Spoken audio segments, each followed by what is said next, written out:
Welcome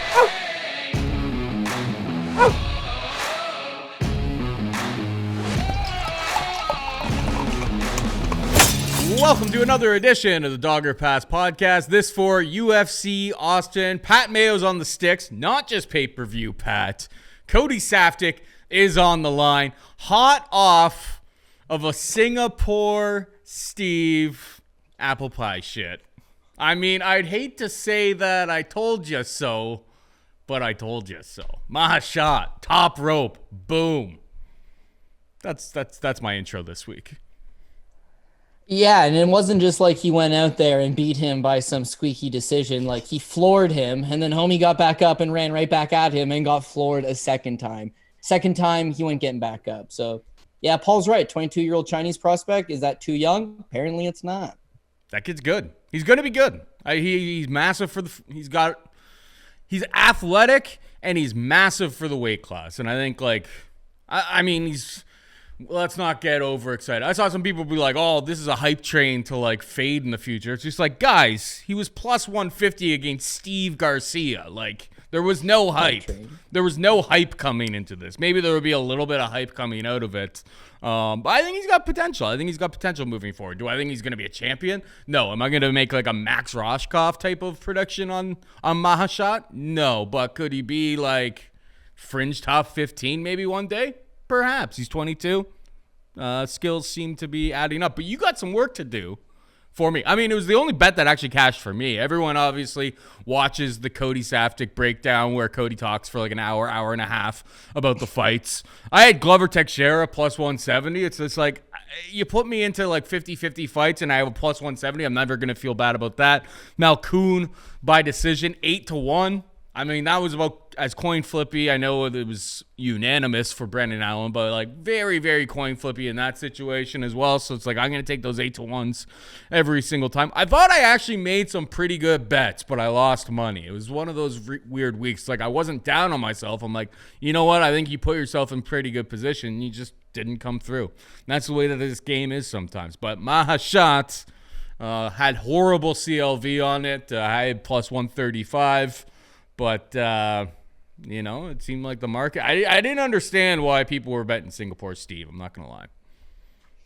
Yeah, well, again, it's not like this is somebody I put on my top ticket or the top few tickets. I thought a 22-year-old Chinese prospect, a little bit too young, a little bit too green, and that Singapore Steve was going to get his wrestling going. And you saw him get the low ankle pick. You saw him put him up against the cage. You saw him land some decent right hands. But the moment he let this guy up and decided to run back into the pocket with his hands down, he set himself up for disaster. So he just fought a bad game plan.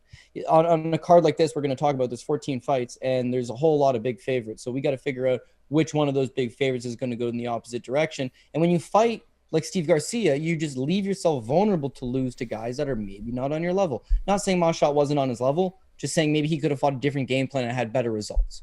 You never know because it didn't happen. What you do know is that a man has always got to pay up his debts. And I don't know, I'm like, maybe you've won the last 4 or 5 Shuey bets.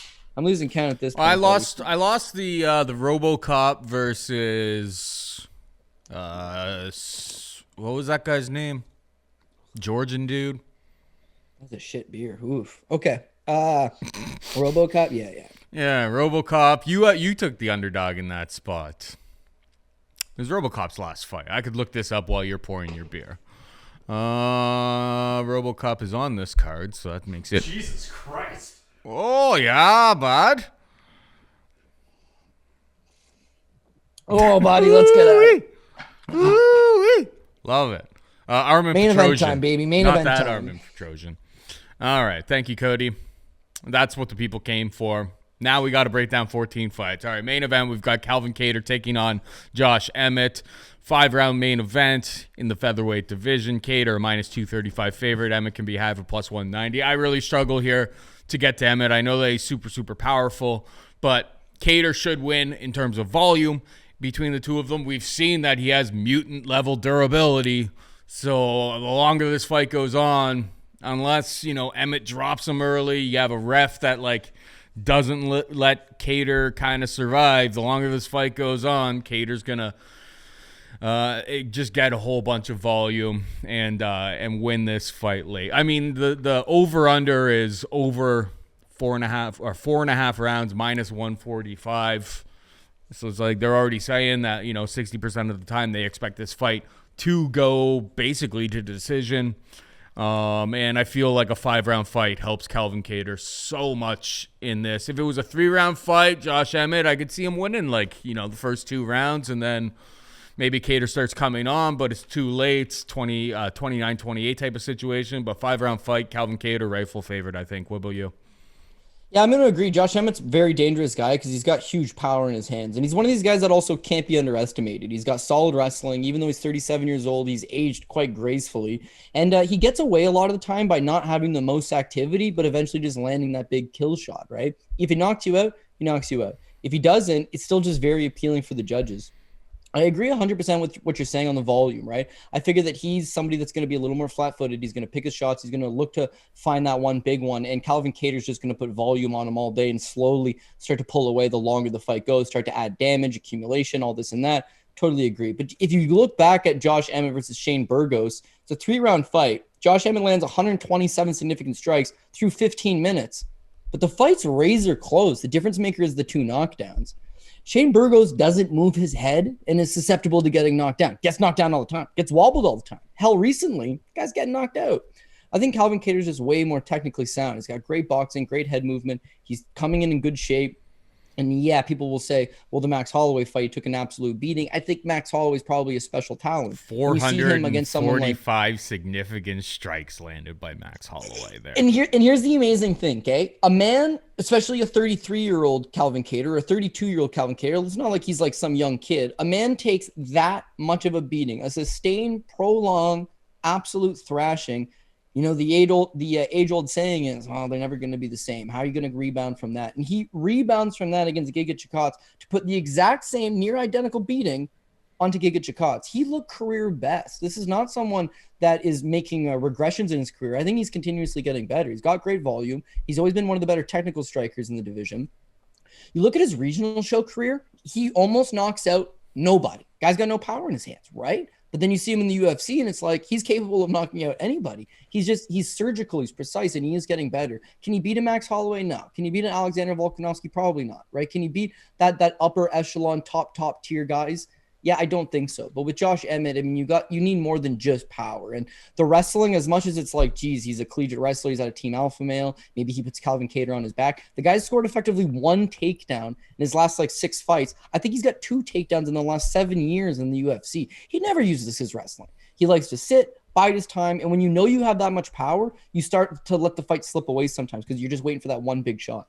Whereas I don't think Calvin's going to do that. So, yeah, I think rightful favorite. And, Emmett's really tough. I think he can take the beating. I wish the over-under was set at 3.5, and I'd be looking to take the over in that case. 4.5, I might as well just take fight goes the distance. And to be honest with you, these guys are fighting 25 minutes at a high level in a mostly striking affair, landing hundreds of strikes on each other. Does that sound like a great idea? Probably not. So I don't know that I'm looking to attack the total all that heavy this week. No. But I do have Calvin Kattar, and if you were chasing, a specific prop, I would say the Calvin Kattar by decision.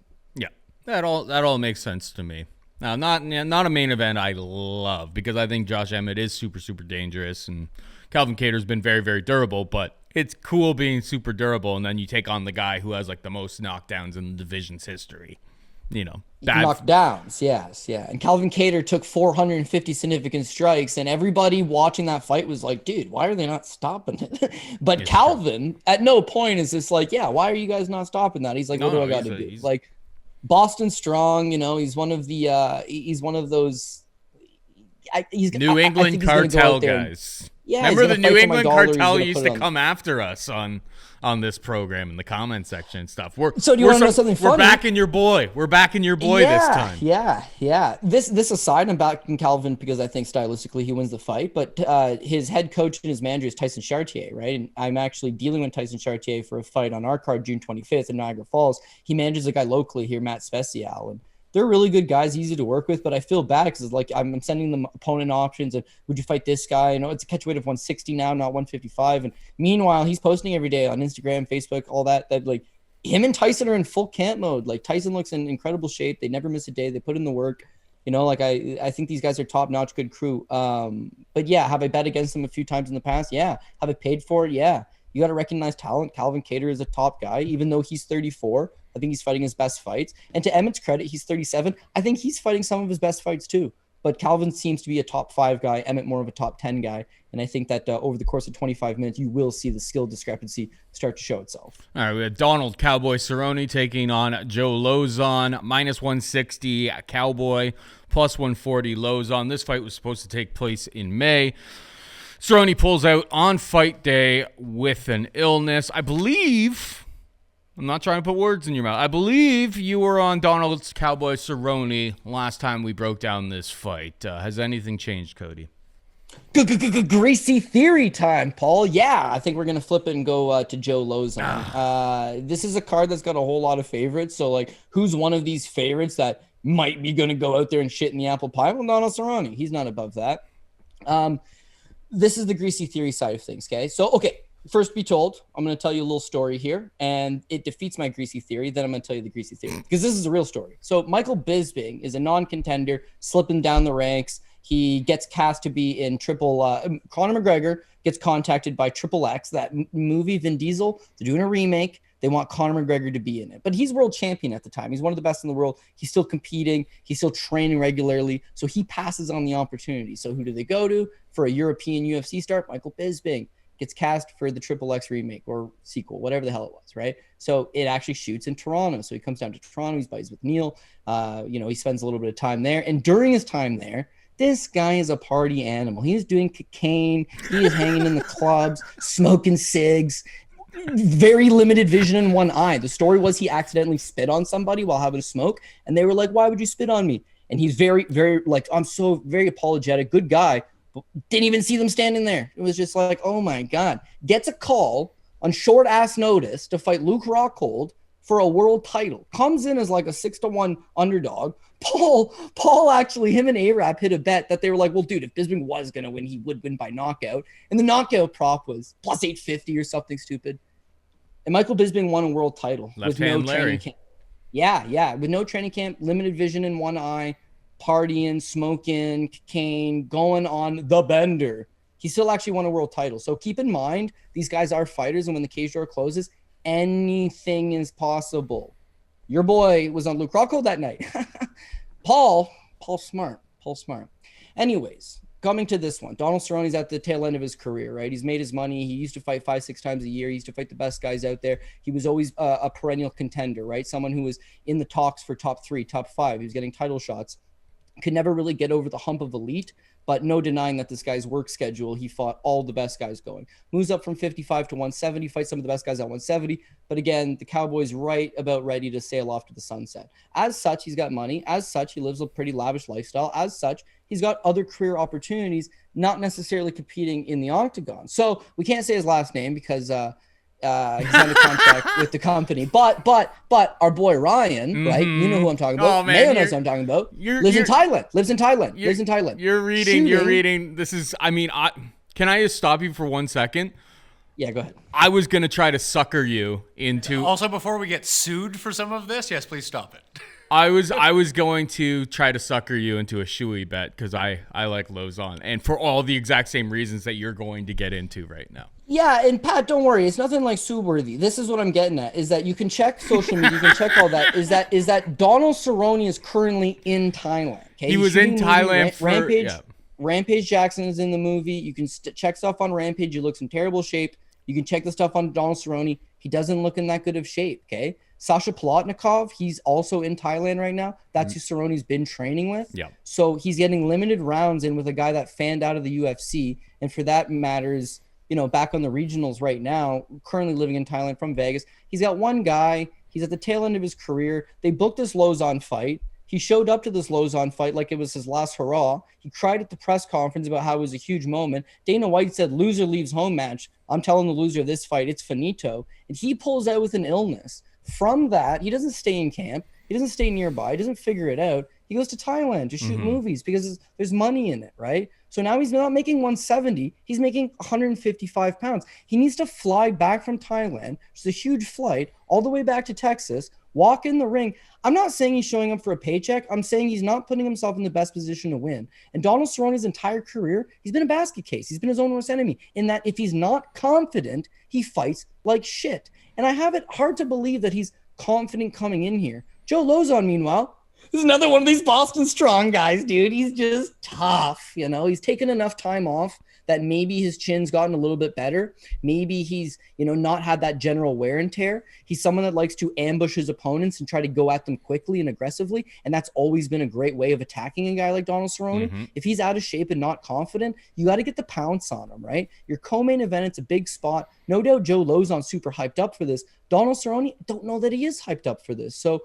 yeah, I think it's just a live underdog. It's a dog or pass fight. If you didn't want anything to do with it, I could understand that. A couple old dogs, definitely seen better days, not at their best. Why would you want any exposure? That's fair. But again, when we're looking at potential underdogs on this card, I think Joe Lauzon sticks out as a guy that's got a shot with a decent plus money tag associated with him. Bro, I'm not going to add all that much. There will be a couple things that I add. One, apparently on that set, there was unlimited Budweisers. And two, yeah, true. I'm on Lauzon inside the distance plus 275 and Lauzon round one plus 600, both available at DraftKings Sportsbook. I don't have anything to add because you took my whole bit. I was hoping that you were going to take Cerrone like you did before, and then I was going to suck you into another shoey bet, and then hopefully I was going to win said shoey bet. You know what? The fact that you were going to shoey bet me, which means if I would have taken it, 100% I would have lost. So, Joe's the guy. Joe's the guy. You got the confidence in him. I wouldn't say I have the confidence in him. I don't have that much This is a decent I little could lose dog. this bet. Don't get me wrong. Donald Cerrone has been partying his entire career. It's not above him to, like, you know, mess around a little bit in fight camp, show up with his work boots on and get a W. Like Joe Lauzon, if this gets out of round two, out of round one into round two and into round three, it's just like that's gonna be Donald Cerrone time. Even if he's not training the best right now, his cardio has always been excellent. Joe Lauzon's probably like a 2-round fighter for the most part. I don't know about you, Paul, but I do know about you, and I'm in the same boat. When you woke up after a party at 20, no problem. Mm-hmm. When you woke up after a party at 30, yeah, all right, no problem.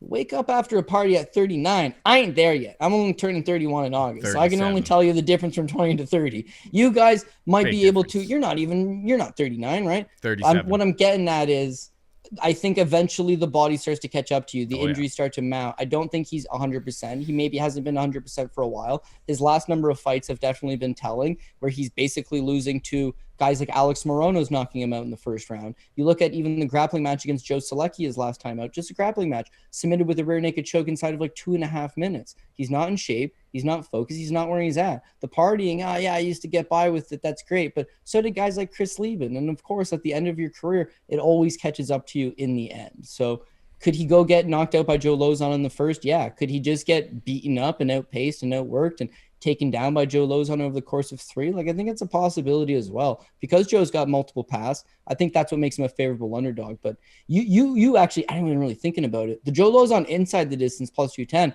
that's pretty appealing. But plus 270, plus 275 for those are good prices, man. Because again, how does this thing go down if Joe's going to do what we think? So good eye, man. Good eye. I'm going to agree with you on those points. Yeah, Joe winning by decision is very, very unlikely. Plus 140, it's just like I feel like the plus 275 and the plus 600 are the ways to go about it.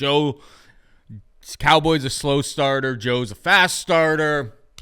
Hopefully he gets him out of there early. If not, I don't like my chances as we get into the second half of this fight because I imagine Joe's probably emptied the tank. But it's fist fighting. Crazy things happen all the time. Anyway, sounds like we're on the same page. Unfortunately, no shoey bet. I can't see myself giving you a shoey bet elsewhere, but who knows? Stay tuned. That's what they call a tease in the biz. All right, we got Kevin Holland taking on Tim, the Dirty Bird Means, minus 275 Holland, plus 220 for the Dirty Bird. Who you got here, buddy? Yeah, well, I've been kind of hyping up Kevin Holland in the sense that we used to fade this guy like there was no tomorrow. They give you ballooned up odds. Him versus Brunson, we faded him because of the wrestling. Him versus Marvin Vettori, same thing because of the wrestling. Him versus Kyle Daukaus, I had a PRP that night, right? But it would have been times 6 or 7 had I got Daukaus plus money on that card. It was a no contest due to a head clash, so that one was pretty devastating. But we were on to fading this guy, and I was pretty comfortable with fading him for the foreseeable future. The problem is that the fact that he was able to go down to 170, extremely intriguing, because he's got a super long frame. He's maybe not the most physically strong guy, but dropping down to 170 would certainly help with that. He is a BJJ black belt under Travis Lutter, who, has those who know, Travis Lutter is the Michael Jordan of Brazilian Jiu-Jitsu. So I think he's one of these guys. You've seen the Jacare fight. He gets taken down immediately. He's throwing up submissions and eventually ends up knocking out Jacare off of his back, right? He's got a pretty good guard. He's gone out there. He's grappled. He's done the damn thing. I think he's making a whole lot of improvements. So going into his last fight against Alex Cowboy Oliveira, again, Cowboy's one of these guys that's physically strong that is potentially capable of taking you down, but I'm going with the theory of at 170, he's going to be difficult to take down. And if you have to stand with him, it's difficult. He's somebody that at his best can throw up lots of significant strikes. At his best, maybe he's landing the side kicks, he's landing long rangey shots, he switches stances, he's talking all types of smack, but he's someone that's capable of fighting for 15 minutes. You can press him up against the cage, you can take him down, great, but that's the path to victory. Cowboy did that for a round and tired out. Kevin Holland's not one of these guys that's going to tire out. His grappling match with Cody Hammer, Damir Maia's Brazilian Jiu-Jitsu coach, someone that wrestled collegiately, had a lot of success.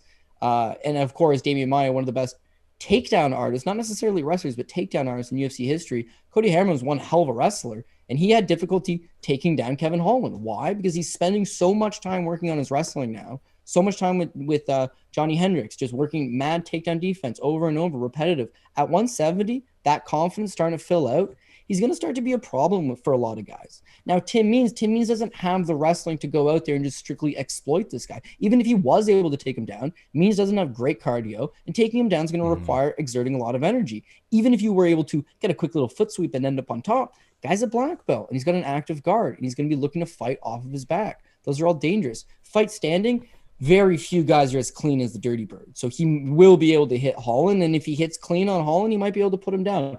But if he doesn't put him down early, I think Kevin Holland's going to slowly chip away, start to put money in the bank, and break down Tim Means. Tim Means has been fighting some favorable matchups, so to speak, lately. He is 38 years old, but you look at the Nick Dalby fight his last time out, very low output, not a super convincing fight against a limited guy in Dalby. Dalby, I don't know if he's been released, but not a whole lot of status within the division. Mike Perry, his fight before that, released from the promotion. Leonardo Staropoli, released from the division. Thiago Alves, released from the promotion. Ricky Rainey. So I think he's operating at a fairly lower level, and I would think Kevin Holland just breaks him away over time and gets that finish. So either Kevin Holland, like a third-round finish, like a late finish, or maybe even just 29-28 racks up the points if need be. But I do have Kevin Holland.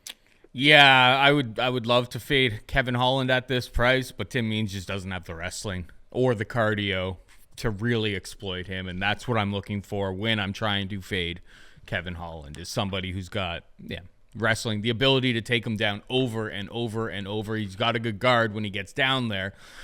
Thoughts and prayers to me when I had Jacare. Oh my God. Jacare getting knocked down. Had so much money on that. That one really, really hurt.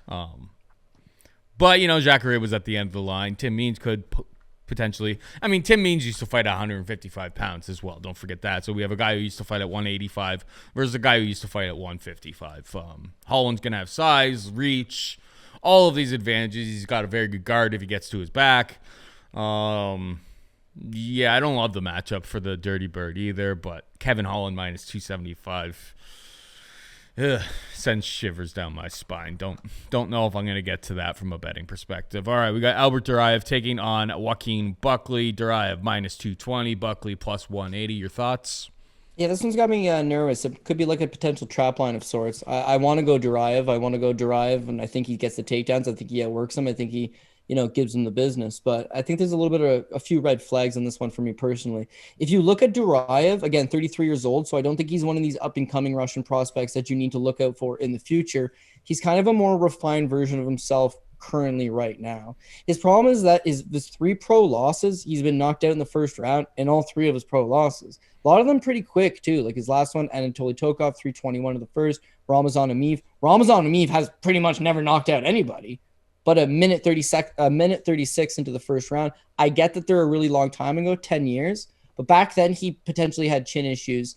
And then when you look at his fight against Roman Kopylov, it's tailor-made for him. Kopylov is a fairly one-dimensional striker. Take him down, give him the grind. And he does give him the grind, but eventually it's just like he's gassing himself out by just exerting himself over and over, trying to grind up with him, trying to get a hold of him, trying to, put his will on him. And Kopylov ends up dropping him, has a lot of, I wouldn't say success in that fight, but he had moments. And again, it goes back to the fact that the guy's kind of maybe got a wonky chin.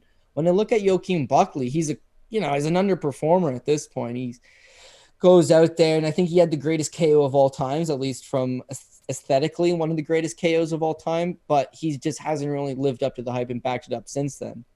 The one thing I'll give him, though, is he's 28 years old. He still conceivably is making improvements, and the guy's got a lot of power. He does hold some power. So I think Duraev goes out there, takes him down, gives him the business, but I could see this going the other way, too. I think Buckley's like short, stout, is going to push him, going to try to be aggressive at times, put him in his, he's got very fast hands. He's going to be open with the counters, and maybe he does get taken down early, but if Duraev starts to fatigue, Buckley's going to open him up for some shots down the stretch. Again, when someone's been knocked out 3 times, he's only got 3 career losses, only lost 3 times.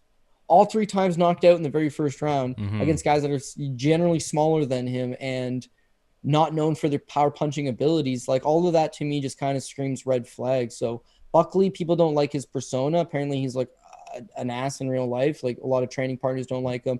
James Krause had that notorious beef where he was like, this guy's uncoachable, like this and that and whatever. You look at his fights since the Impa fight, which was great. The Jordan Wright fight, he arguably is losing the first round, but then drops him with like 20 seconds left. Yep. Then he gets head kicked by Alicio Di Chirico. Bad look. Di Chirico doesn't knock out anybody. He looked absolutely awful versus Antonio Arroyo.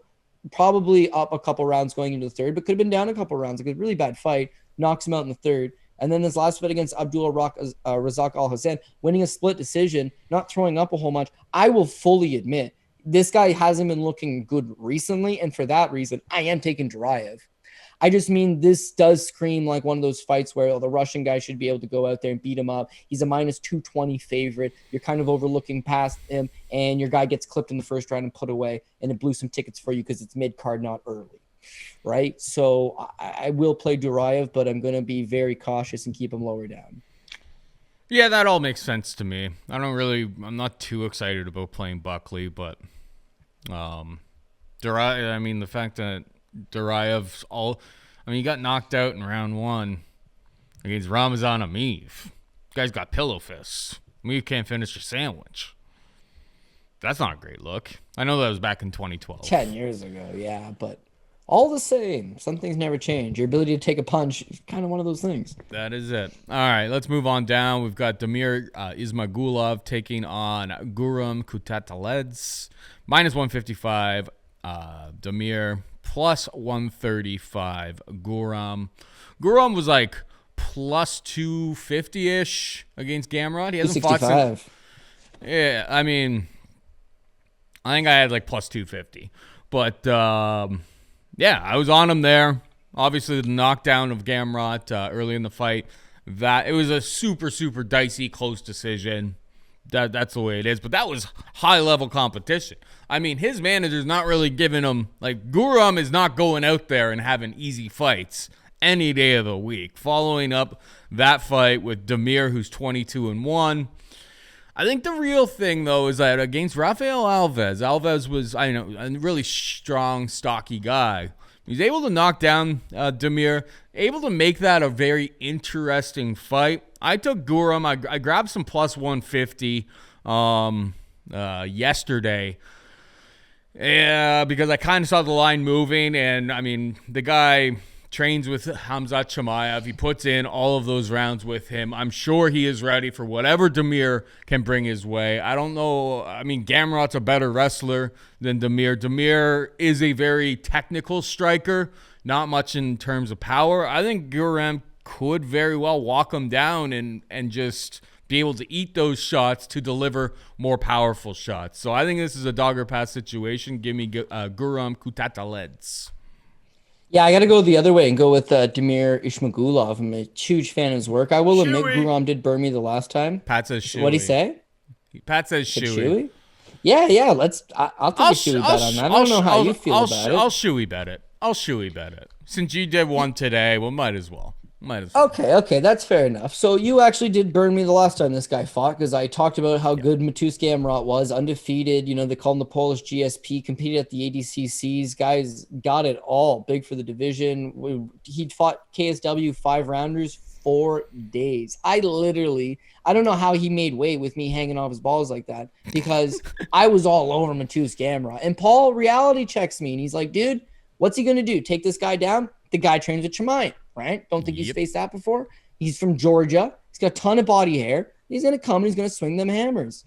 Everything proved to be true. Now, I think some people could score the fight for Gamrot. He 100% loses the first round. He gets dropped. In the second round, he doesn't quite throw enough. It's very low volume. The second round's very close. In the third round, Guram's curled over. He's tired. Gamrot has a very excellent third round against him. The guy's tired. But he's got a bright, promising future. He just won a split decision over an undefeated guy that was just crushing everybody in Poland. Gamrot's been smashing ever since that fight. And since Gamrot's smashing everybody and he's about to headline a card, like, yeah, absolutely. So this is a solid victory for Guram, but then whatever happened to Guram since? And that's kind of my issue with him. If you look at his fights prior, he wins them both in the first round by knockout, then fights Matus Gamrot. So after the first round, he does drop Gamrot in the first, but you noticeably see him start to fatigue. In fact, through 15 minutes, he only does land 37 significant strikes. The volume's just way too low. Is he a big, strong, powerful guy? Absolutely. But because he was knocking guys out in the first round and then he's fighting Matus Gamrot, you do see him tired down the stretch. Now, the other problem is that when he fought Gamrot, he was coming off a year-long layoff. But now he's coming into this fight with a 2-year-long layoff.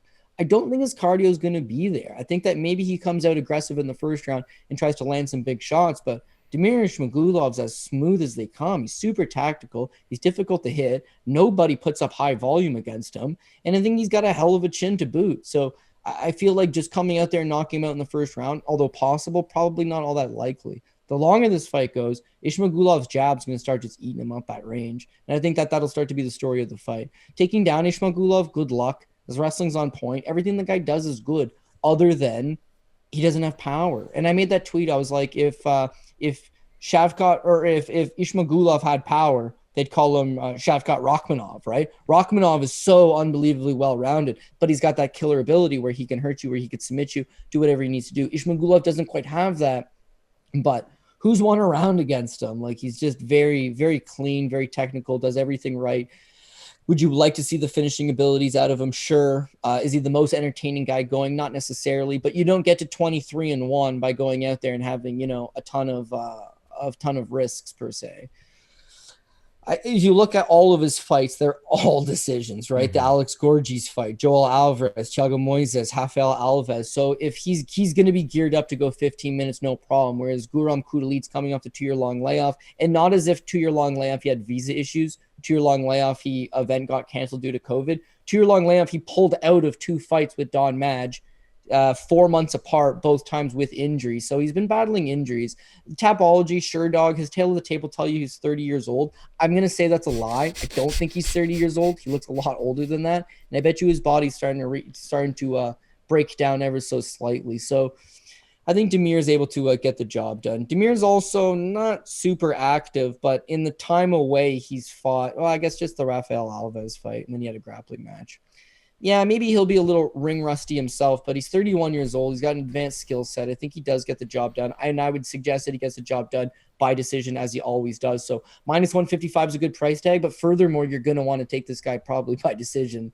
And that gets you, a little bit better of a price tag anyways. All right, we got Gregory Rodrigues taking on Julian, the Cuban Missile Crisis. Marquez plus 150 for Marquez, minus 170 for RoboCop. I mean, RoboCop let me down in a big way against Armen Petrosian last time. Not that Armen Petrosian, but that was disappointing. I don't know what to think of this guy, but Julian Marquez, this fight stays on the feet. RoboCop should dominate up there. I mean, Marquez kind of does his best work in the grappling exchanges. I'm not sure he's going to take him down. Walk this one through for me, because I think Gregory Rodrigues is actually a pretty decent price in this spot against Julian Marquez, but I feel like the trust is gone. It's the taste of that shoey still lingers in my mouth. Yeah, well, in the same breath, it depends who judges that fight because a lot of people did score it for Gregory Rodrigues. In fact, one of the judges did score it for Gregory Rodrigues. It was a pretty close and competitive fight, and dude, he was fighting. Armin Petrosyan was a beast, man. That guy came well as advertised. I, of course, was on the Petrosyan side, but he fought for his dollar, and even then, coming down to the decision, it's like you didn't feel necessarily good about it. So I can't fault Gregory Rodrigues too much. I thought it was a decent enough performance. The reason why I think that it's maybe a little bit of a hesitant play is that is coming in on short notice. Wellington Turman only pulled out, I think, a couple weeks ago, maybe not even that, and Gregory Rodrigues is stepping in. So he at times has a bit of cardio issues. If you look at the Armin fight, he definitely fatigues. If you look at his fights prior, he definitely fatigues. The Da Ung Jung fight, he is hurting and tired, but of course he's able to get the job done in that spot. So I think there's a lot that you can like from him, but coming in on short notice, he's not necessarily putting himself in the best position. If you want to talk about greasy theories, though, I can't necessarily get behind Julian Marquez at any price tag.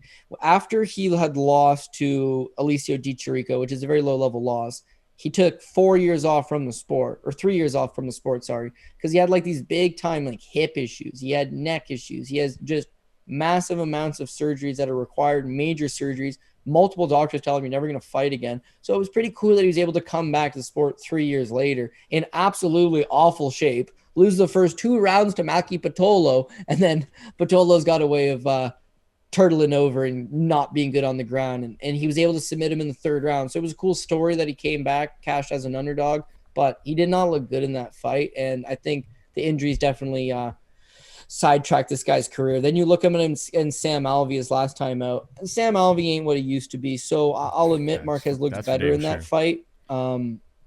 He's trying to pick up Miley Cyrus, so in his mind it's like, if I go out there and finish Sam Alvey, maybe I get a date. Wasn't meant to be. All the same, Julian Marquez goes out, he gets a 2nd round submission, but then his body starts to fail him again. He got booked with a fight versus Jordan Wright. Official reason was Marquez health issues pulls him out of it. He gets booked versus Kyle Daukaus, and then Marquez withdraws from the Kyle Daukaus fight as well. So now he's coming into this fight again, hasn't fought in 14 months, probably having those same health issues, and he's got to go fight Gregory Rodrigues, who's very dangerous in every area. So I'm going to agree with your assessment. Rodrigues is a decent enough price tag. It's the short notice of it, because even if Julian Marquez has got one shoulder and is in bad shape and has a whole lot of personal issues in his life and has all these things and is ill prepared, the dude's got heart, man. He's got a ticker on him, and he's like willing to go down and do what he needs to do. Those guys are difficult to bet against when you're coming in on short notice and you fight a style with Gregory Rodrigues fights,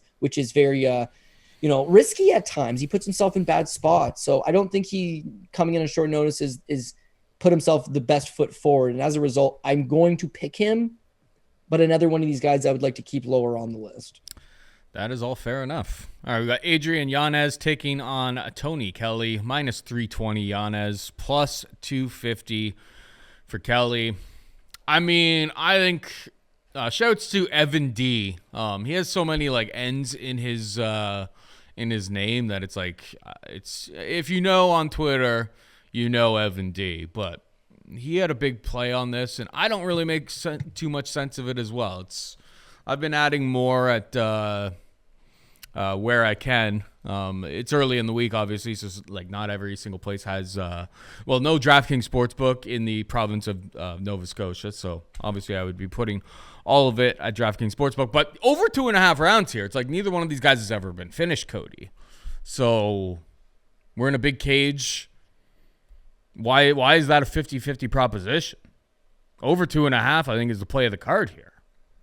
I think Yanez, way more technical striker, yada, yada, yada. Kelley's going to try to slow the pace down. He's going to try to grind him out. He's going to probably try to utilize some cage control. I think Yanez wins, but he's minus 320.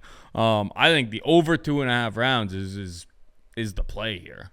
And of course, Yanez, he's got really, really crisp hands. Could he knock him out? Of course. It's a fist fight. You have two guys, in their underwear, with small little gloves on their hands trying to knock each other out. Like, finishes are going to happen. But this shouldn't be minus 110. This should be like minus 200.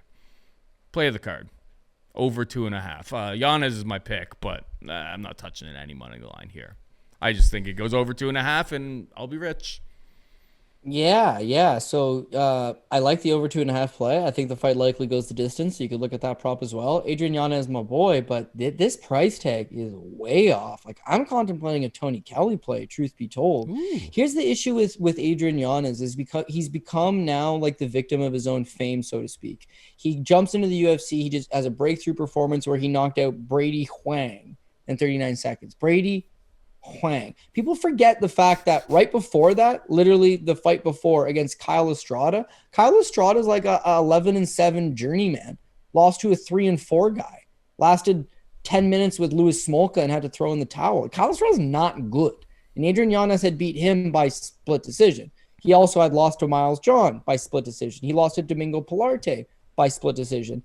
He tends to be in close competitive fights. And as smooth and technical as he is, he doesn't do particularly well with guys that are aggressive that are coming forward on him. But because he knocks out Brady Huang, in 39 seconds, it's like he's everybody's darling. So what do? They booked him versus Victor Jones. Well, how do you think that one's going to go, Paul? Well, yeah, he knocks out Victor Jones. And now it's like, this guy's the next George Masvidal. So smooth, so technical. Everybody loves him. I saw this UFC. They put out this thing. It was top 5 boxers in the UFC. And he was listed as number 5. One fight in the UFC. Beat Victor. And he beat Brady on the contender series. Like, why are we super high on this guy? Like, he's shown some skills, but he hasn't really shown us just why yet. But I love him, I'll admit. Fights Gustavo Lopez, very clean performance against him. Gustavo, very low level, right? Limited, someone that you would say is a curtain jerker type of fighter. So he does what he needs to do against him. Doesn't knock him out in the first, doesn't knock him out in the second, but he paces himself very nice. He fights in the third the same way he does in the first. He puts the finishing touches on it. We all love it. Comes into the Randy Costa fight. He's a minus 240 favorite over Randy Costa. I'm on him. You're on him. Everybody's on him. What the hell is Randy Costa going to do to this guy? Well, I'll tell you what. The whole first round, he stared right at Costa. Allowed Randy to get off first every time. Why? Because he doesn't deal particularly well against these guys that are ultra aggressive. And Randy's ultra aggressive in the first. He just throws jab. He jabs on the center line over and over and over to cause Adrian Yanez to slip side to side. Only when he would slip, he'd time it right into the head kick. It was a beautiful game plan from Randy, only he has no ability to pace himself because he's very green in his career. So Randy Costa wins the first round against Adrian Yanez and then gasses out. Yanez takes over, gets the win. Good win. Nice way to end it. But keep in mind, he doesn't look particularly good in the first, and you can see a path. If you're aggressive and you throw a ton of volume and you stay in this guy's face, you're going to have some success. So fast forward to the Davy Grant fight. Well, what does Davy do? Exactly that. He's aggressive. He stays in your face. He comes forward. Is he the most technical? No, not necessarily, but he's tough. And he's going to make this a fight. And in doing that, Davy Grant also has a ton of success against Adrian Yanez. Yanez, everybody loves him. He comes in as a minus 300 favorite over Davy Grant. And he wins a split decision. 4th split decision of his career, mind you. So because you're going to have a guy that's going to be predominantly in a striking affair in close fights against tough guys that are going to go full 15 minutes, it's going to come down to what the judges like more. He's been in 4 split decisions as it is. He doesn't necessarily deal good with that ultra-aggressive style. All of those kind of present issues. Now, Tony Kelley's got some good stuff going for him. Is he 35 years old? Yeah, that looks bad. That's why he's coming in as an underdog, sure, but he is in career best shape. He's never been knocked out. He's got one hell of a chin on him, and he and Andrea Lee are together now, right? And since that they've gotten together and they've just like taken training to another level, she looks a whole lot better. He looks a whole lot better. And I'll admit, his fight with Ali Alakazi, not bad. You know, he showed a little bit of grit and determination in that fight. It's that fight with Randy Costa, where Randy won the first round against Adrian Yanez. Randy got off first and stayed aggressive and was landing some partial head kicks and some jabs. When he came out there against Tony Kelley, he got smoked. From the very first time that the bell rang to the ref waving it off, Tony Kelley kicked his ass. He's Louisiana tough. He's going to stay in the pocket. He's going to come forward. He's never been knocked out. This is a career high moment for him. There's no expectations. Hell, Yanez might not even be looking, at this guy as carefully as he should. But he's got all the makings of a live underdog that's going to be in a close 15-minute competitive fight. That at the end of it, we're all, oh my God, I can't believe I bet one guy at 3-1. This was a close and competitive fight. I'd love to pick Yanez. I've always bet Yanez. I've yet to back away from him yet. Do you want to do it against the MTV cage star, Tony Kelley, 35 years old, not even 10 pro fights under his belt? Sorry, he does have 10 pro fights under his belt, but not a whole lot of experience for a 35-year-old, right? People just come to different spots in their life. And I think Tony Kelley's at an excellent spot in his life where this means a lot to him. If he was to go beat Adrian Yanez, he would be catapulted into contender status, or at least somebody that's going to be looked at for some bigger fights within the division. And for Yanez, I mean, he was just in a close fight with Davy Grant. You know, he lost a round to Randy Costa. Like this on a card that has a lot of big favorites. Bad against Costa. He did turn it up. He turned it up in round 2. Don't get me wrong. Not the good kind. I mean, Kelley decisions plus 600. Oh, that's a nice price tag. You could do a lot worse. Yeah, you could for sure. He's got wrestling in his back pocket too. Like he could push a pace. The over 2.5 will be my biggest investment of the week by far. If Yanez knocks him out, so be it. If Kelley finds a submission on this kid, so be it. It'll be the first time either one of these guys have ever been finished, and they're saying that this is a 50-50 proposition. I don't get it. Show 7D for posting that he had he called it a face slapper, that there was a line that was a face slapper. I kind of figured it out by looking at his profile what it was, and it's just like, yeah, I'll play that game. Over 2.5 rounds. Moving on down, we've got Court McGee taking on Jeremiah Wells. Minus 120 McGee, plus 100 for Jeremiah Wells. Who you got here, buddy? Wow, so this is pretty much the exact same thing. Like if we didn't get the apple pie shitter in the last fight, then you could potentially be looking at it in this fight with Jeremiah Wells. He seems to be one of these guys that's a quick finisher. He's going to come at you ultra aggressive. He is 35 years old. I don't think he's going to make a ton of improvements to his game. But if you look at his entire career, you know, it's someone that goes at you aggressive early, tires out, becomes one-dimensional with his jiu-jitsu. In the fights that we've seen him in, the notable ones, I guess, he makes his UFC debut coming off a near 2-year-long layoff at age 32, I think, 32, 33 against Warlley Alves. And oh my God, he does what a debuting fighter at that age should do. He just came at him. He was on short notice. He was probably ill-prepared. He absolutely mad-dogged Warlley Alves in that first round, had his way, finishes him in the second. You know, solid performance. But against Warlley Alves, who's probably unmotivated against a short-notice guy, who knows? Who knows? Solid performance, though. And then against Blood Diamond, to a less effect. It was the most tailor-made fight the UFC's seen in a long time. Like, Jeremiah Wells just needs an easy trip. He's going to get on top of Blood Diamond, and it's going to be easy money. He does get on top of Blood Diamond. Hurt himself in, like, the first little bit, like, running around the cage or whatever? It was weird. He comes at you a little over-aggressive. That's his style. He is a Brazilian Jiu-Jitsu black belt out of Team Renzo Gracie, Philadelphia. So solid credentials behind him. He used to be a training partner for Paul Felder. It's all good stuff. It's just he is a little bit of a late starter to the sport, I think.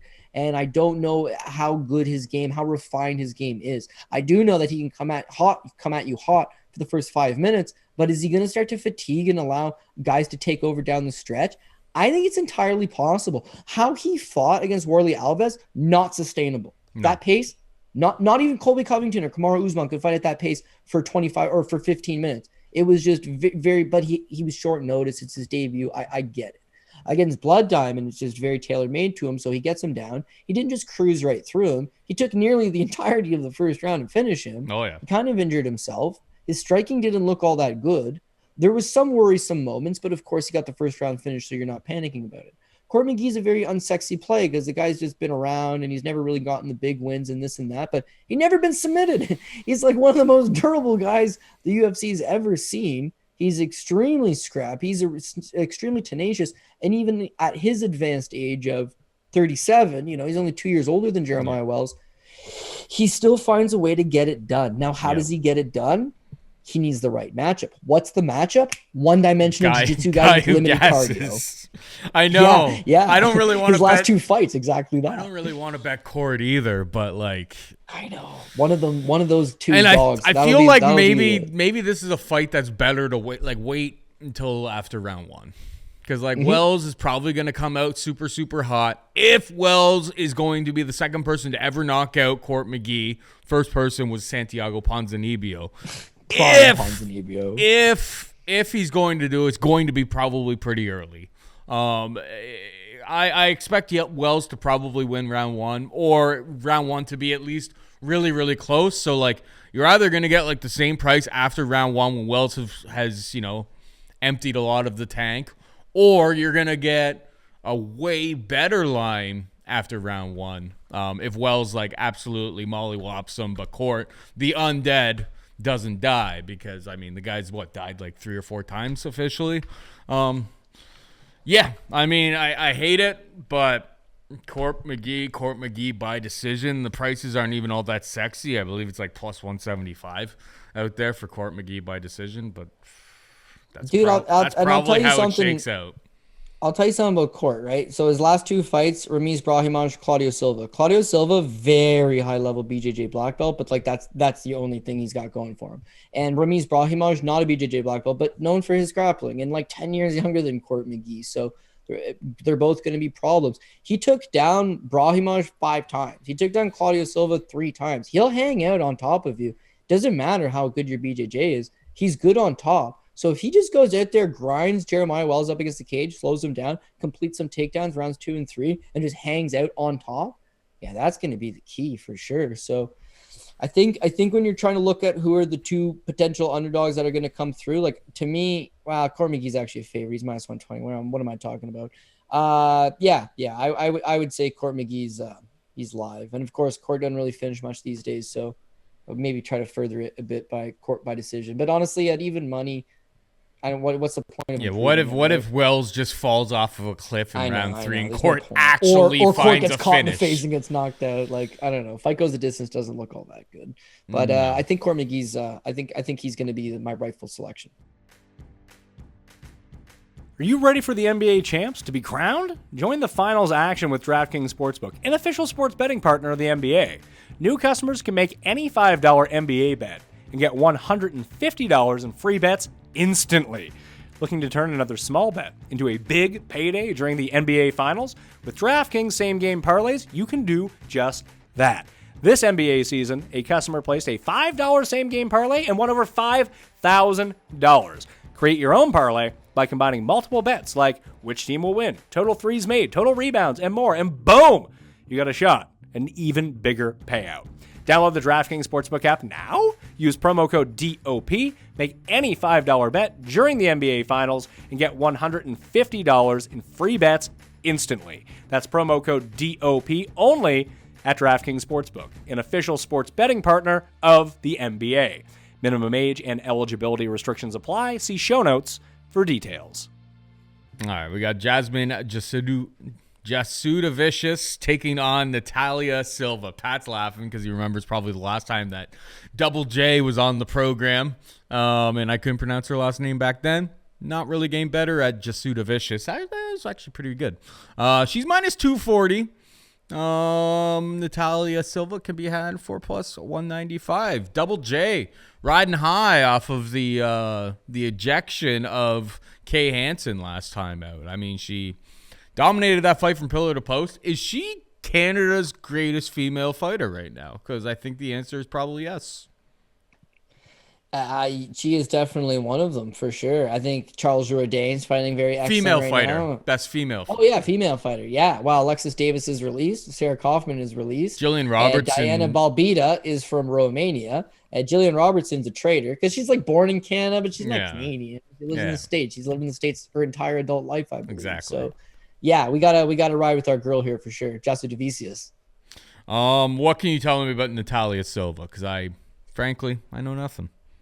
Yeah, well, that's what makes it a little bit of a wild card to me. Is I personally think her wrestling is just not all that good. I think Jasudavicius is long, rangy, probably has, she has the better striking in my opinion. She's got the wrestling that she should be able to keep this fight standing. And again, she could just wear on her and get takedowns and have her way. But it's just a little bit of some red flags, I suppose. This Natalia Silva, right? First and foremost, she's on a 6-fight winning streak. The level of opposition is very low, but the last time she lost was against Marina Rodriguez. She went the distance with her in 2017. Mm-hmm. Marina Rodriguez was 30 years old in that fight, right? This girl was 20 years old. She went the distance with Marina Rodriguez. She's Pretty been impressive. fighting since she was like a kid. Super impressive. Now, has she been super active since then? No, but in Brazil, sometimes it's difficult and the money's not quite there. And who knows what's gotten in the way, but she's still only 25 years old. She's currently rocking a 6-fight winning streak. Her grappling looks pretty good. Her last win against this Joyce Mara against Jungle Fight 100, it's a 4th-round submission, title fight, takes her into the 4th, gets the submission. I can't say she looked great in that fight, but it's 2 years ago. It's 3 years ago. Sorry, yeah, it's 2.5 years ago, that fight. She's 23 years old. She's 22 years old. Now she's coming back as a 25-year-old, and I will tell you is that people don't regress at that age. They're going to get better. She already had decent enough skills. She's a career-long martial artist that turned pro at like the age of 17. Her last loss is to somebody who's 16-1 and a viable contender for the title, right, who she went the distance with, and she was 20 years old at the time, taking on someone who was way more refined at 30. She's got a lot of stuff going for her. It's that you can only find limited tape. In the limited tape, it don't look that good. So all of those reasons would cause you to go for Jasudavicius, but it's women's MMA. I went 1-3 last week. And you know the one I got right? Valentina Shevchenko, right? Who was a 7-1 favorite. And oh my God. Did she win? Like that was. Did she? That was Did she, grease. Paul? Women's that was MMA, a grease not fire, my buddy. thing. Not my thing. So the bias in me wants my Canadian fighter. And again, looking at the tape, price, it does seem like Jasudavicius. But the price is no good. And what There's a lot of red flags here. What does the tape really mean when she's 25 now and she hasn't fought since she was 22-ish, 23-ish?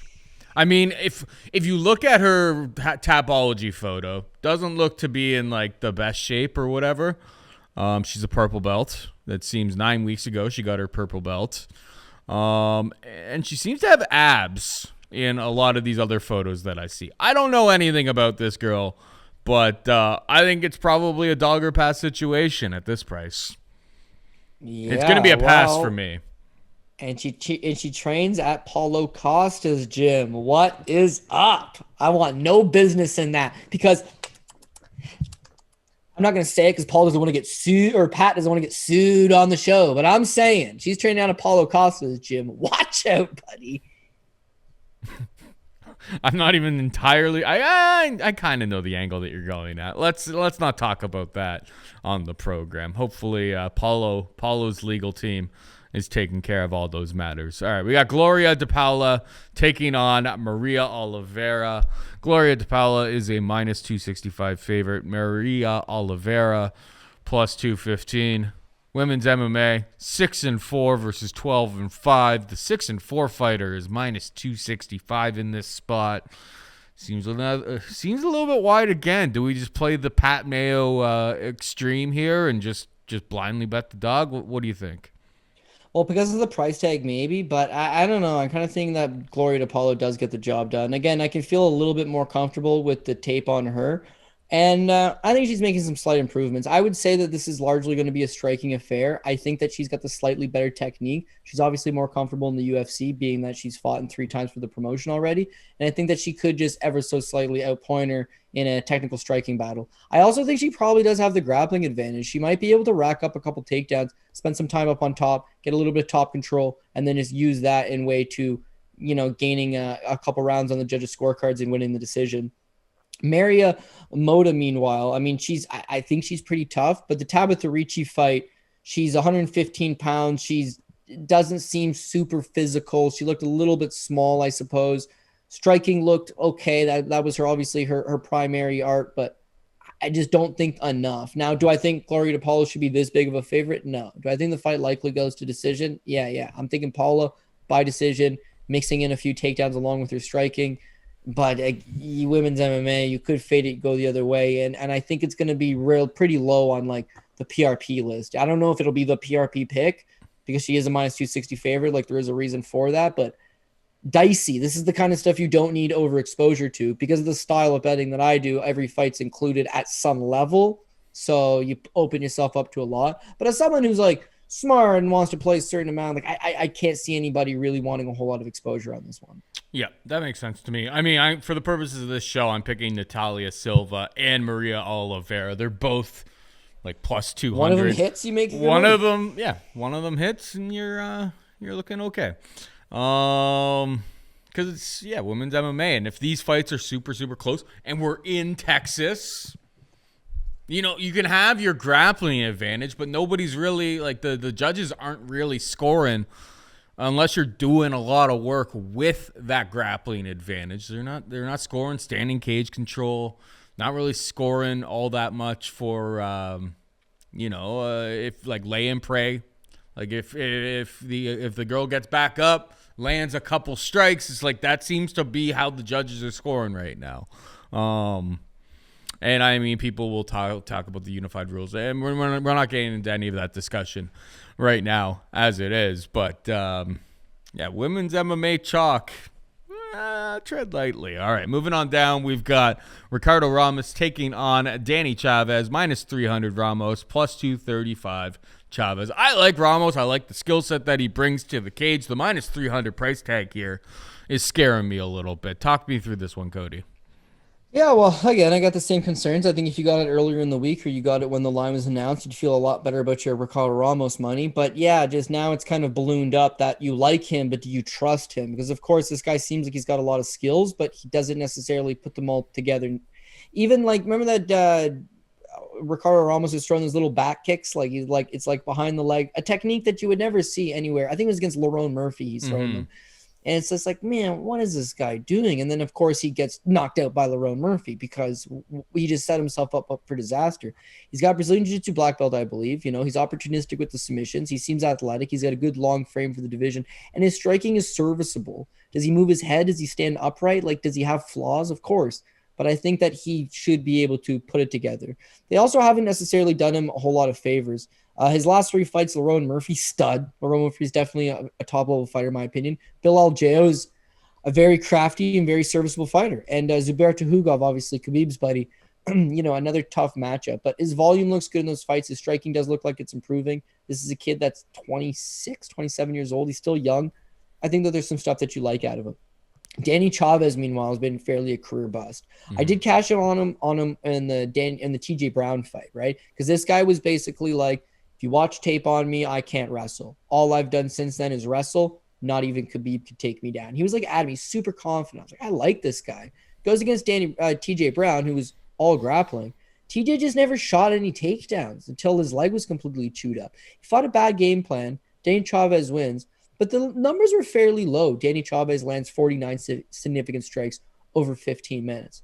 Then he fights Jared Gordon. Talks about how Jared Gordon's not going to take him down, only he gets taken down twice. And beyond that, his ground game, not very good. Off his back, not very good. Stand up, worried about getting taken down, not letting his hands go, to the effect that he lands 39 significant strikes over the course of 15 minutes. That's fair. Now he gets Kai Kamaka. He wins the first round, and then his volume kind of just disappears. Kai Kamaka, I don't even know if he won the first round. It's a close first round. The second round, Kai Kamaka loses a point for a low blow. Otherwise wins the round. Yeah. And then Kai Kamaka wins the third round pretty convincingly. If you go to MMA decisions, 1, 2, 3, 4, 5, 6, 7, 8, 9, 10, 11 media members, including MMA Mania, SureDog.com, Combat Press, Bloody Elbow, ESPN. They all scored the fight 30-27, right? But a point deduction, 29-27. 2 other guys had the fight as a draw, right? Yep. This fight ends up getting scored a draw. That's how MMA sometimes works. But he's got super low numbers the entirety. He lands 41 significant strikes over 15 minutes. It's repetitive. He doesn't let his hands go. He's got no volume. He's so far gone to decision in all 3 fights. He's super durable, but he doesn't got the finishing abilities. He doesn't got the pizzazz. He's not going to put volume on you. He's not going to knock you out. Then what's he really realistically going to do? I think the leg kick game will work because of how tall and upright Ricardo Ramos stands. That being said, I think Ramos, Ramos is just going to counter down the pipe. He's longer, he's rangier. 5-inch reach advantage for Ramos. Better submission grappling for Ramos. He's bigger. I mean, it was Danny Chavez. If Danny Chavez isn't going to go to the wrestling in this spot, is he? Like, here's a spicy meatball. Here's a spicy meatball. Ramos by submission is like plus 400.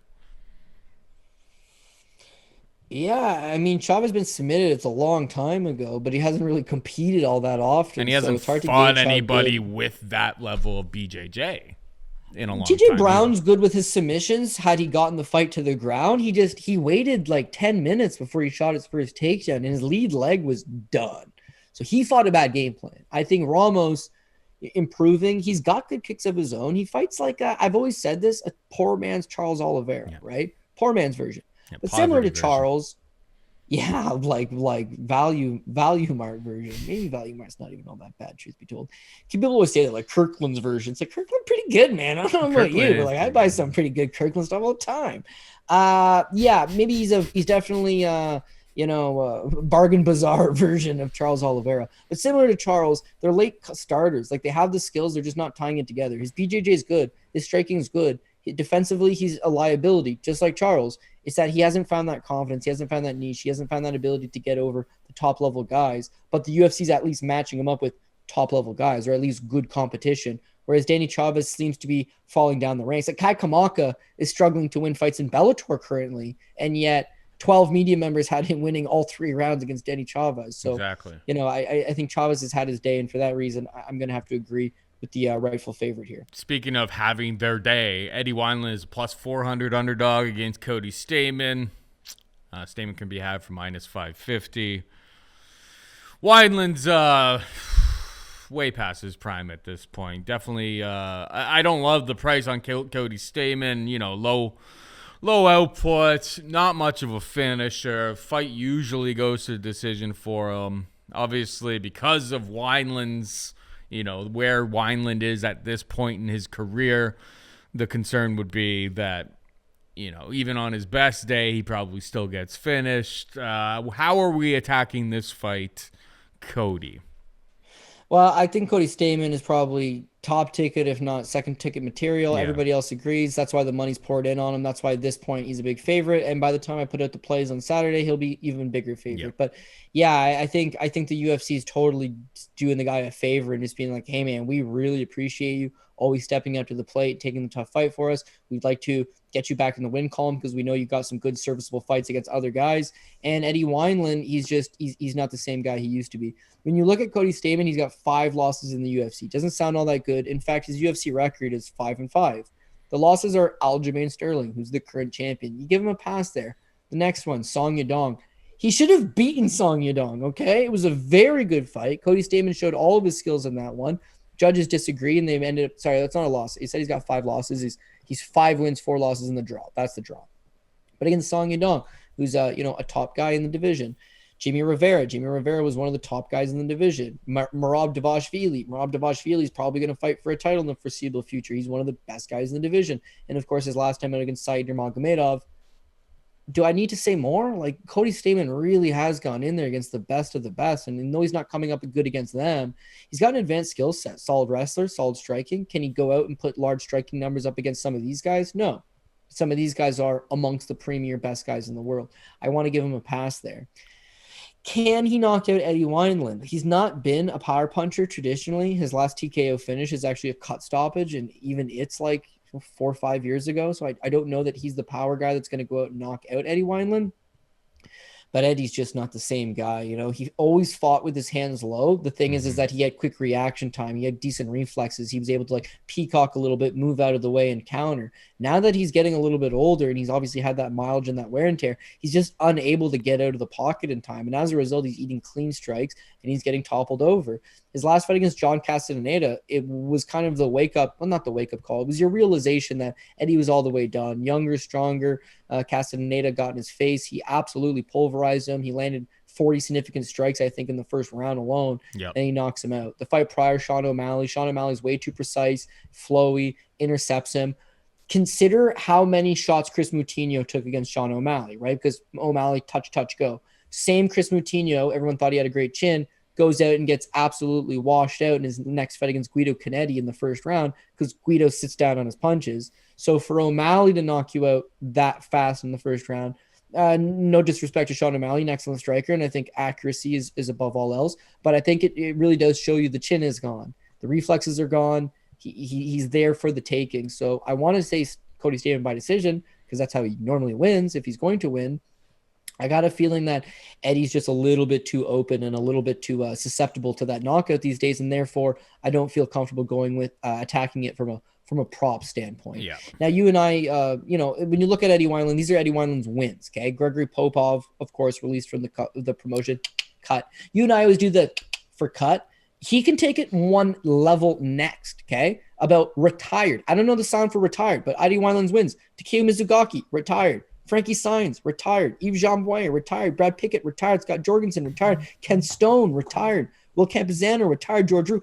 Quite literally, every single guy he's beaten is retired, and that's no disrespect. He's from a different era. And to think that he's going to jump into the UFC and beat Cody Stamann on the simple fact that Cody Stamann's got a bad record with the company, it doesn't matter. He's fighting world-class guys. I think he's a much better athlete. He's got faster hands. I think he's going to find the money, hit the mark.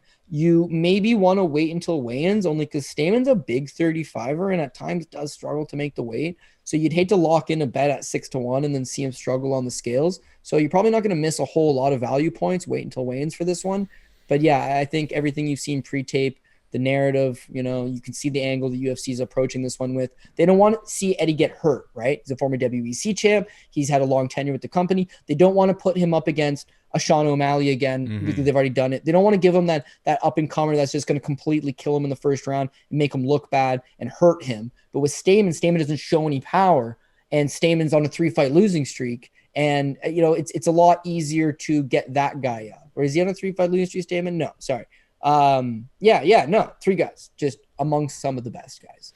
Yeah. I want to give Stamann a pass. I think the UFC is trying to do the same thing, and I think he gets the job done. I'm just not entirely sure if he knocks him out or not at this moment. Yeah, well, so you do the parlays, so that it makes it a really easy decision for you.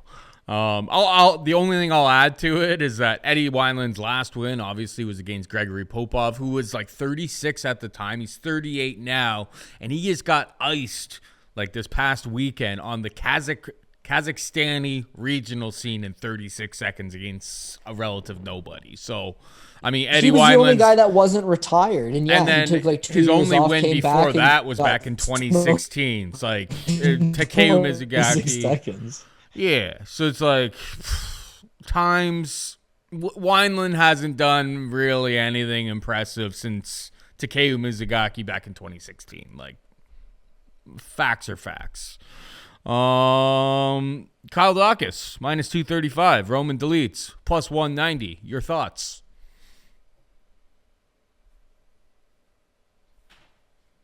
We lost him. He's back. Oh, he's back. Yeah. I guess you go with the big favorite again here. Is my internet cutting out? No, you're back. You're good. Oh, okay. All right. We're back in the game. baby. Yeah, Kyle Dawkins he's been very impressive. He's making a lot of improvements. His brother is kind of stalled out in his own heavyweight career, although they've given him stiff competition. But Kyle, to me, is making the same strides in his striking game. Like, they're both BJJ black belts. They're both a little bit suspect on the regional scene, but they're both growing and developing a lot more. Dawkins looked pretty good in all of his spots, really. His loss to Brendan Allen, he won the 3rd round. He took Brendan Allen to the 3rd. His cardio looked good. He was in on a short notice. How could you not like what he brought to the table, right? His fight with Michael Lombardo on the Contender Series, multiple takedowns, outstruck him 3-1, all good stuff. The loss to Phil Hawes, his takedown defense looked good, man. His get-up game looked good. His grappling looked good. It was a little too much too soon. Phil Hawes, who we'll talk about next, is a physical specimen. It has that wrestling background. So I think he overwhelmed Dawkins the longer the fight went. But I saw a lot of bright moments for this kid in that defeat. And, of course, we backed him against Kevin Holland.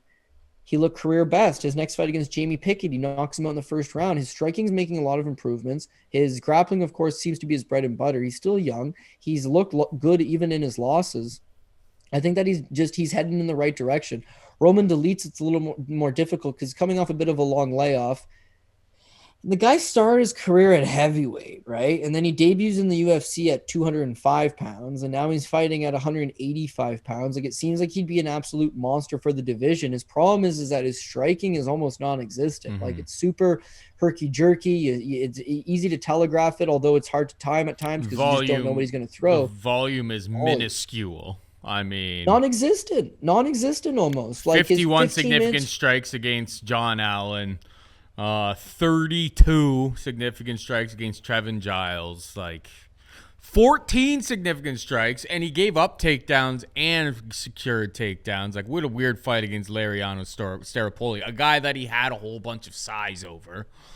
Yeah, Well, I mean, here's the crazy thing, right? Against Kadis Abragamo's 205, John Allen's 205. When he fought Trevin Giles, that's perhaps the worst I've ever seen him look ever. And he not only just him, like it was one of the worst fights you've ever seen in your life. It was awful. And I'm sorry to Trevin Giles, but like Trevin Giles got knocked out in his next two subsequent fights. Like he's not good. He was not on a good run. He's not very big for middleweight, and he's taking on a huge guy that used to fight at heavyweight. And he lost to Trevin Giles. What? But he looked bad. Okay, fine. Give him a pass against Staropoli. Staropoli moved up from 170. He's not even a middleweight. This guy was way bigger. And he struggled to contain him up against the cage. Well, I mean, that's pretty much all he did. He lands 14 significant strikes. He got taken down 3 times. He gassed out. I'll tell you something. He's one of those guys that was probably better at 205 because he wasn't cutting a monster amount of weight to get down. He probably had a little more energy. His ground game was a little more crafty. At 85, he's way too conservative. And his game's really not all that good. His jiu-jitsu is not that good. His wrestling's not that good. Guram Kutateladze shows up. He's a tough Georgian guy. Okay? He's going to be a problem. I don't really get the same problems out of the Dolitz. Like, what's he going to do if he can't get the fight to the ground? And he often struggles to get the fight to the ground.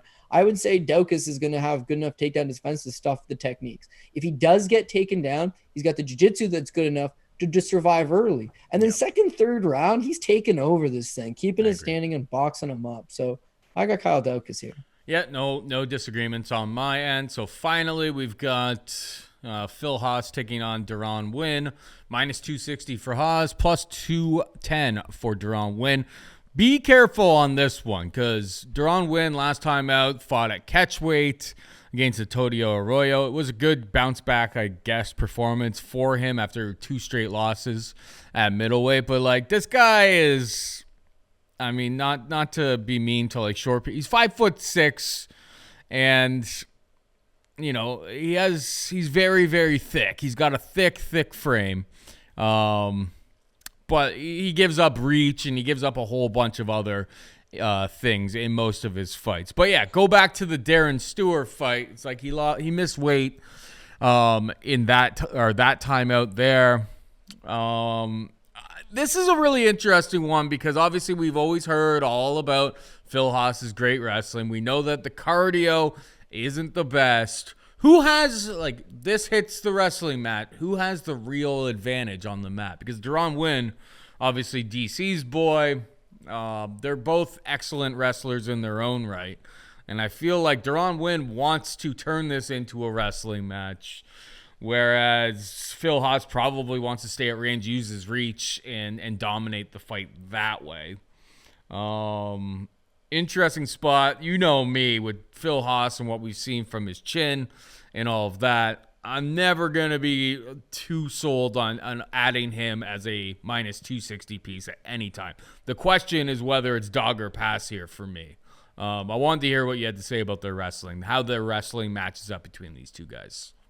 Yeah, I think Deron Winn's a better wrestler. I mean, he competed at a higher level. Well, I think on one hand, you got one guy that won a junior college national title versus a guy that was, you know, at one point trying to make the national team. So I would say Deron Winn's got better wrestling. He's got smoother technique. He probably trains more of his wrestling even to this day. The problem is not a wrestling match, right? And so Deron Winn's problem has been, and always seems to be, he can get the fight to the ground. He can't do anything once the fight does get to the ground. He's got no top control. He took down Darren Stewart 6 times on 15 attempts, and Darren Stewart would just get back up whenever he felt like it.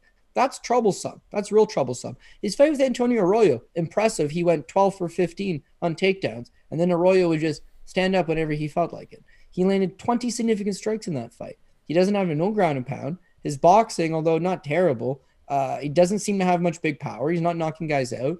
He's got a small little reach, and he doesn't seem to get, like, he doesn't wear damage all that well. He gets hit, and it causes him to just kind of get flustered and not want to strike back, but just shoot another takedown.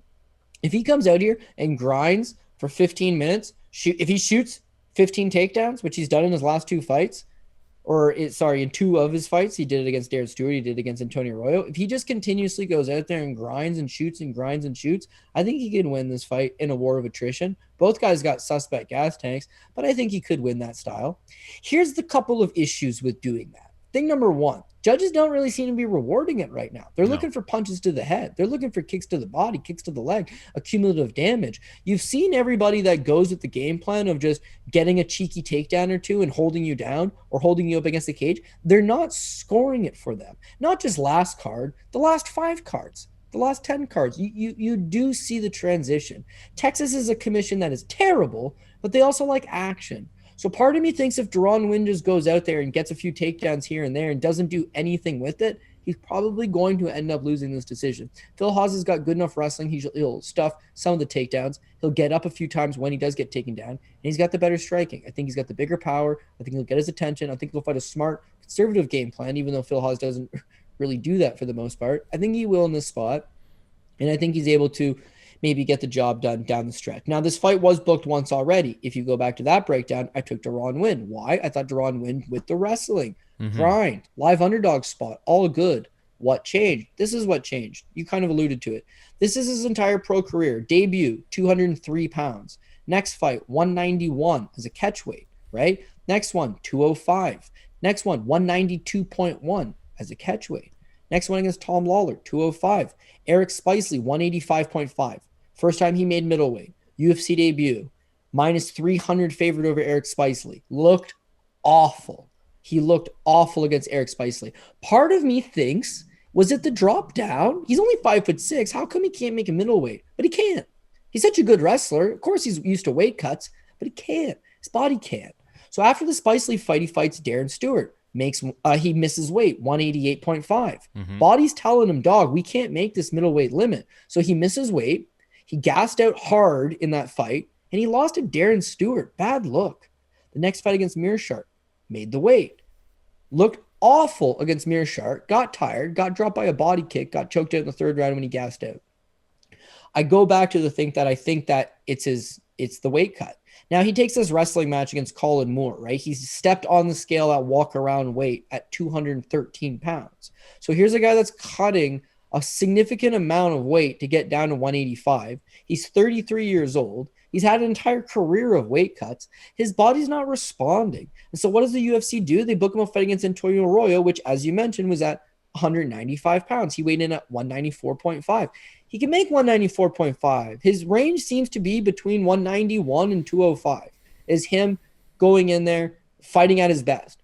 The times that he makes 185, he looks exhausted. The output's not there. He gets tired. He can't hold his opponents down. He just doesn't look good. Arroyo was a gift because Arroyo has 0 takedown defense, has bad cardio, is like 6'4", so the little guy can just get under him and slam him to the ground, which he did over and over. And still, he only lands 20 significant strikes and didn't look all that good. No. And it was at a catch weight of 195, which favors him. So I would keep your eye on the weigh-ins for sure, because he could show up, he could miss weight, he could look awful. Last but not least, after the Arroyo fight, they booked him to fight Phil Haas. He pulls out the first time with a rib injury, so they book it 3 months later. He pulls out fight week with an illness due to cutting the weight, and now it's booked back against 185. You do the math. He's not going to come in as the best version of himself. And for that reason, I did switch from the original pick a month ago, whatever it was. Oh, fuck, it was a while ago. 8 months ago. 8 months ago. They haven't even rebooked the guy. Bit of a problem, no, right? Phil Haas, understandable. My boy Chris Curtis laid him to rest, so he probably needed the time off. And even he managed to squeeze in a grappling match against Petrosky. So he's trying to compete. He's trying to stay active. I don't know. I would say both guys are not trustworthy. This might not be the most entertaining fight. You might want no part of it, but it is the first fight on the card. You could always rebuild if you had somehow lost something meaningful to you. You could rebuild. And I really think the key here is going to be waiting on Deron Wynn to see what he looks like at weigh-ins. And if he was to make 185 and look awesome and feel good, and I really thought he could make this a pure, grappling match, wrestle-heavy match for 15 minutes, I think he could do it. He'd be a live underdog. Why not just wait to see how he looks in the first round? That makes 100% sense to me. All right. And about your boy Chris Curtis, he's fighting on next week's card versus Rodolfo Looks in good Vieira. shape, too. I think that's a good little spot for your boy Chris Curtis. But, he's actually minus money this time because the world has caught up to the fact that, Chris Curtis, the action man, is the real deal. But yeah, minus 150, not so bad. Especially, 3-round fight. Yeah, it's probably a better live situation because Vieira's going to come out hot. But can he keep that pace? I don't think so. But that's for next week's show. This week, Yanez, Kelley over 2.5. I think is the best bet on the entire card, to be perfectly honest. Shouldn't be a pick 'em. Lauzon inside the distance, plus 275. Joe Lauzon, round 1, 6-1. And I'm on Guram, Kutateladze. Cody is on Damir for a shoey, but I also have some money at plus 151. Those are my bets. Hit him with the PRP. PRP, we're going Calvin Kattar, who I do like. We're going to go Joe Lauzon, dog number 1. Kevin Holland. We're going to go with Albert Duraev. We're going to take Damir Ismagulov. We're going to take Gregory Rodrigues. I'm going to take Tony Kelley, dog number 2. He's probably the PRP pick. We're going to go with Court McGee. We're going to go with Jasmine Jasudavicius, although that one's got me a little nervous. Gloria to Paula, only because it's women's MMA, also has me nervous. We're going to go with Ricardo Ramos, Cody Saftic, Kyle Daukaus, and Phil Hawes. So effectively just 2 underdogs. We're going to go Tony Kelley and Joe Lauzon as those 2. But this is a card that this picks that you like. I do like Calvin Kattar. I do like Kevin Holland. I like Ismagulov. Paul apparently disagrees, but what can you do? That one's at least a good price compared to the others. Don't mind Ricardo Ramos, like Cody Saftic, like Kyle Daukaus. You're looking at 5 or 6 decent enough picks. So if we can go our first 3 lines, it'd be a good week. We'd be all happy with that. And of course, I think this is a card that you're going to probably want to check out those weigh-ins. And last but not least, Texas Commission, man. Even if you really feel good about it, don't go heavy, I don't think, just because a lot of burns have happened over there. So if you think that they're quick finishes, sure. But a guy like Ismagulov, who's guaranteed to go to decision, problem, right? That Phil Hawes versus Win fight. If Phil Hawes and Win just wrestle the whole time, who knows how they're going to score it, right? No idea how they're going to score it. There's a couple fights like that. Roman could just lay and pray him, right? Ismagulov, I don't know. I'm overthinking it now. That's why I'm on the dog side of that, because I think it's just going to be a very close fight between Ismagulov and Kutateladze. I think volume would be a big thing, but you know what? It's MMA, bro. But your boy Ismagulov's volume isn't exactly like knock your socks off. Like it's like 50, 60 significant strikes usually in most of his fights. Like he's not killing, he's not dominating in terms of volume. He's not putting up 100. He's not putting up 100 in like any of his fights. I think it's going to be really close. Give me the plus. I mean, it's plus 135 now, but I mean, only time will tell. My record against you in these shoey bets is excellent, but this one kind of got thrown on me. I had set up this entire show for me to get one on you with Joe Lauzon, so Guram was never supposed to be a shoey bet, so that's advantage Cody. You know what? If there's dudes you were backing, you could do worse than Guram. He's big, strong, he's menacing. He trains with one of the best guys in the world with Khamzat Chimaev. Yeah, you can do worse. But I think I can smell my shoey on me still. I think I'm going to get you back this time. So only time will tell, as you mentioned. But that minus 155 is going to juice up a lot of my tickets. So wish me luck, buddy. Yeah, it looks like your shirt is actually the spilt beer has actually dried on your shirt over the course of the hour and 40 minutes that we've talked about the 14 fights here. Anyway, it was a good time as always. Want to thank Pat Mayo for doing all the sweet cuts behind the scenes and Cody Saftic for gracing us with his knowledge. As always, for both of those guys, I'm Paul Shaughnessy saying goodbye and good luck.